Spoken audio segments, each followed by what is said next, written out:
Enter any high school during the lunch hour, and the hallways are alive with buzzing students.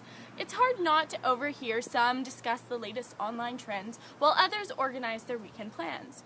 One student I observed was busy making goofy jokes and cracking up a crowd of bystanders. Later that same day, I was slightly taken aback when seeing this student isolating himself from his peers in the back corner of the classroom. The student who had appeared so confident and influential at lunch was suddenly detached and visibly self-conscious when assuming the conventional student role. Just as I find myself feeling a bit beset as I prepare to unleash my Celine Dion rendition from the karaoke stage, some students may experience similar feelings of scrutiny within their everyday classroom environment. My observations of this student's physical and psychological withdrawal made it quite apparent that he was not willing to be an active member of the class.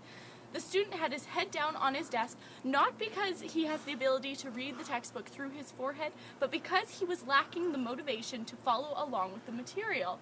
Several research studies have suggested that students who do not feel competent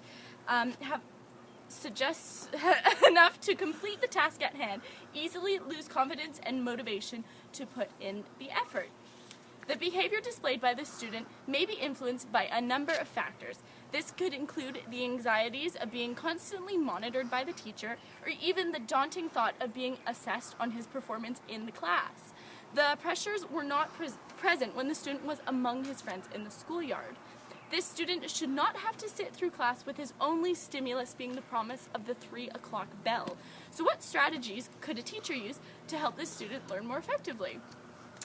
In the situation observed, the anxieties of classroom demand acted as a restraint in the student's ability to learn. As witnessed outside of the classroom, the student appeared to feel more comfortable among smaller groups of students rather than a large classroom.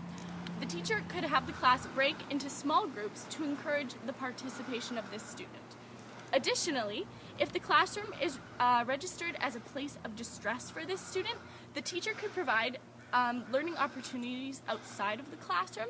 For example, give students the option to take their work somewhere where they're more comfortable, or host class outside on a nice day, i.e. not days like this. Finally, the teacher should be aware of how well individual students are understanding and coping with the classroom lessons. Spend a few minutes to talk to the student on an individual level, whether it be about background, interests, concerns, etc. If a student feels a personal connection to a teacher, the student is more likely to be trustful of the teacher and comfortable engaging in the learning process. So these are just a few approaches that could be used to promote the learning of the observed student. So that's one down, hundreds more to go.